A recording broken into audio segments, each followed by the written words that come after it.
আসসালামু আলাইকুম। মাশাআল্লাহ মাশাআল্লাহ, মেয়ে অনেক সুন্দর। আমার আর আমার ছেলের পাত্রী পছন্দ হয়েছে। মা, এক্সকিউজ মি, এই মেয়ের ব্যাপারে আমার একটা মতামত আছে। এখন না, তোর কথা পরে শুনবো। মা, মতামত যদি নাই শুনবে তাহলে আমাকে এনেছো কেন? আপা, আপনাদের মেয়ের ব্যাপারে আমরা পজিটিভ। মা, আমি না বুঝতে পারছি না যে একটা বার আমাকে জিজ্ঞেস করছো না যে মেয়েটাকে আমার পছন্দ হয়েছে কিনা, তা নিয়ে আসছো কেন এখানে? সমস্যা কি তোর? আপা আপনি বলেন, আপনার কি মতামত? আমার কোনো আপত্তি নাই, আমি রাজি। আলহামদুলিল্লাহ। এসো, তোমাকে আমার জরুরি কথাটা বলতেই হবে, এখানে বসো। মা, তুমি এটা কি করলে? আমি কি করলাম? তোর ভাইয়ের বিয়ে ঠিক করলাম। দুনিয়াতে কি আর কোনো মেয়ে নাই? মেয়েটা কি তোমার চোখে পড়লো? আর আমার একটা মতামত নেবে না? তোর মতামত দিয়ে আমি কি করব? তুই বিয়ে করবি নাকি? যে বিয়ে করবে তার পছন্দ হয়েছে, ব্যাস। ওখানে উপস্থিত ছিলাম, আমার একটা মতামতের মূল্য আছে না? তোর মতামত নিব বিয়ের অ্যারেঞ্জ কোথায় কি হবে সেই বিষয়ে। মা, এই মেয়েটা ভালো না, ফ্যামিলির ঝামেলা আছে। আমাদের সিঙ্গারা খেতে দিয়েছে, দেখেছো? কোনোদিন কখনো দেখেছো যে কোনো পাত্রপক্ষকে কেউ সিঙ্গারা খেতে দেয়? আপেল দিয়েছে, সেটার মধ্যে কালো কালো দাগ। কমলা দিয়েছে, সেটা টক। দেখা যাবে আমার ভাইয়ের লাইফটা টক বানিয়ে ফেলেছে। তুই কি সিঙ্গারা সমোসা দিয়ে ফ্যামিলি যাচাই করতে চাস? না, তা হবে কেন? আচ্ছা ঠিক আছে মা, আমি এই মেয়েটাকে চিনি। চিনিস? ভালো কথা। কিভাবে চিনিস? চিনি আর কি, কিভাবে চিনি সেটা পরে বলছি। বলে কি, মেয়েটার কিন্তু ঝামেলা আছে। ঝামেলা মানে? ঝামেলা মানে মা, মেয়েটা ভেরি ডেঞ্জারাস। আমি মেয়েকে হাড়ে হাড়ে চিনি। তুমি জানো এই মেয়ে কি করে? এই মেয়ে তোমার খায়, তোমার সিগারেট। শুধু সিগারেট না, এই মেয়ে কি করে জানো? পার্টিতে গিয়ে করে ড্রিঙ্ক করে ইয়েদেরকে থাপড়ায়, ইয়েদেরকে মানে ছেলেদেরকে। বুঝতে পেরেছি, মেয়েটাকে পছন্দ হয়নি, তাই তুই বানিয়ে বানিয়ে এই কথাগুলি বলছিস। আমার কিন্তু সেরকম মনে হলো না মেয়েটাকে দেখে। সত্যি লক্ষ্মী একটা মেয়ে মনে হয়েছে। মা, তুমি তোমার যে ছেলের কথা বিশ্বাস করছো না? আমি তোমার ছেলে মা, তুমি আমার কথা বিশ্বাস করছো না? ইমোশনাল ব্ল্যাকমেল করা আমার কাজ, তোর না। আচ্ছা ঠিক আছে, এখন আমি তোমাকে যে কথাটা বলবো সেই কথাটা আমি তোমাকে বলতে চাইছিলাম না, কিন্তু আমি বলতে বাধ্য হচ্ছি। এই মেয়ের 4-5 জনের সাথে সম্পর্ক ছিল। এখন তুমি আমাকে বলো, যে এই মেয়ে 4-5 জনকে ভালোবাসতে পারে, তার কতটুকু ভালোবাসা অবশিষ্ট আছে আমার ভাইটার জন্য? হ্যালো, কই তুমি? এখন তো কিছু আদব কায়দা শিখো। আমি তোমার ভাবি হতে যাচ্ছি, সালাম দেওয়ার। আমি আদব কায়দা পরে শিখবো, তুমি আগে আমার কথার উত্তর দাও। আমি বাসায়। তুমি আমার সাথে দেখা করো। মানে আপনি হুকুম করবেন দৌড়াতে দৌড়াতে যে আপনার সাথে দেখা করব, তাই না? তুমি কি আমার সাথে দেখা করবা, হ্যাঁ কিংবা না? আমি সুন্দরভাবে কথা না বললে কারোর সাথে দেখা করি না। আমি সুন্দরভাবে কথা বলতে পারি না। তুমি সুন্দরভাবে না বলে দেখা করতে পারি না, সরি। প্লিজ একটু দেখা করো না। আমি এসে তোমাকে ফোন দেবো, তুমি আসো তারপর, please. That's more like it. ঠিক আছে, আমি আসছি। কি লেট কেন? একটা মেয়ের বাসা থেকে বের হওয়ার সময় অনেক ঝামেলা ফেস করতে হয়, স্পেশালি মেয়েটা যদি বিয়ে ঠিক হয়ে থাকে তাহলে আরো কঠিন। আচ্ছা, তোমার প্রবলেমটা কি? কি প্রবলেম? মানে আমার লাইফটা তো শেষ করে দিয়েছো, ধ্বংস করে তামা বানিয়ে ফেলেছো। এখন আমার কাজিনের পেছন লেগেছে। ওর লাইফটা ধ্বংস না করা পর্যন্ত তোমার শান্তি হচ্ছে না? আমার কাজিনের লাইফ আমি ধ্বংস করছি না, কাজিনের লাইফ আমি সাজিয়ে দিচ্ছি, আর তুমি সেই সাজাইয়ের দিকে তাকিয়ে দেখবে। আমার কাজিনের লাইফ থেকে সরে দাঁড়াবে তুমি আমার আর তোমার কাজিনের লাইফ থেকে সরে দাঁড়াবে। আমার কাজিনের লাইফ থেকে সরে দাঁড়াও। আমি বলছি আমার আর তোমার কাজিনের লাইফ থেকে সরে দাঁড়াও। আমি বেঁচে থাকতে কোন এই বিয়েটা হতে দিব না। মরে গেলেও বিয়েটা। চ্যালেঞ্জ দিচ্ছ? Yes, this is an open challenge. হ্যাঁ মা, আসসালামু আলাইকুম। ওয়ালাইকুম সালাম।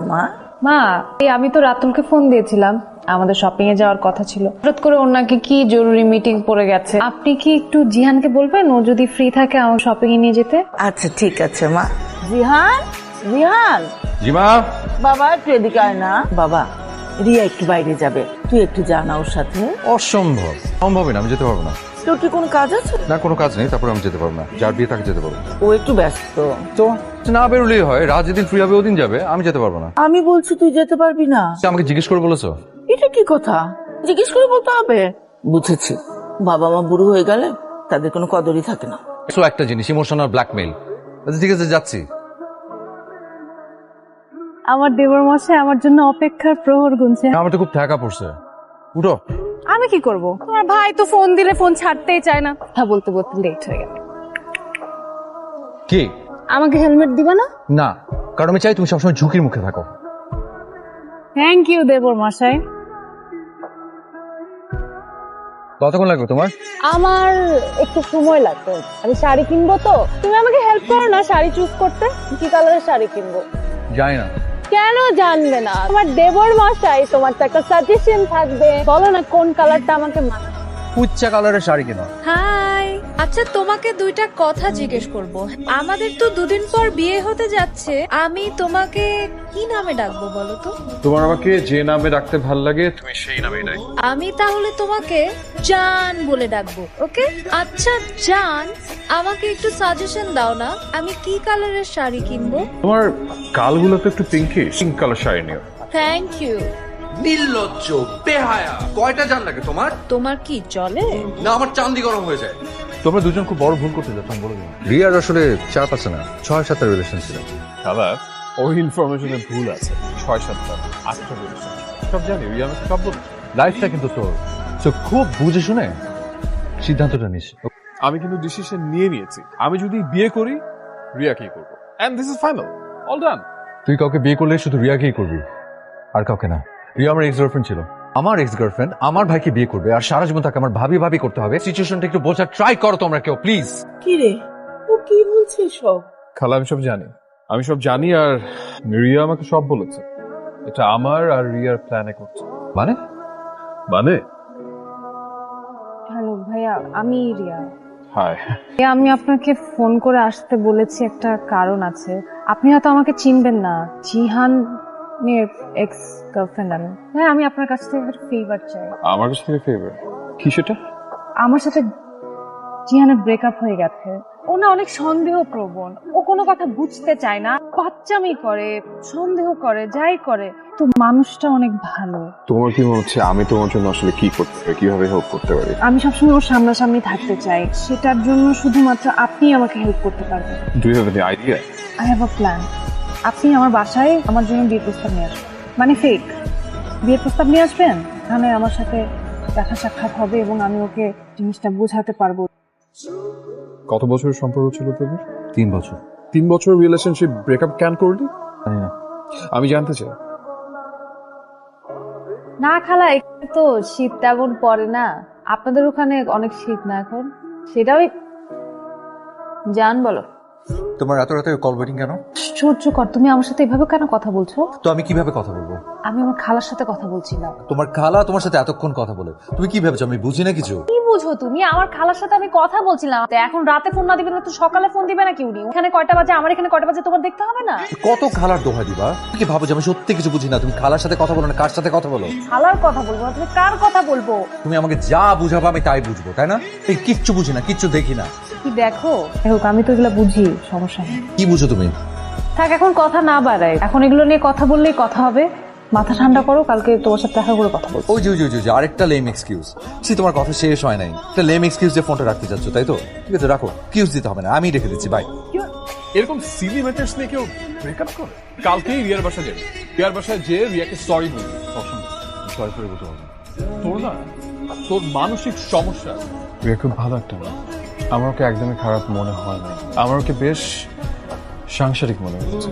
আর সবচেয়ে বড় কথা কি জানিস, তোকে সত্যি অনেক ভালোবাসে, আর তাই হয়তো তোমাকে সব খুলে বলেছে, এই প্ল্যানিং করেছে।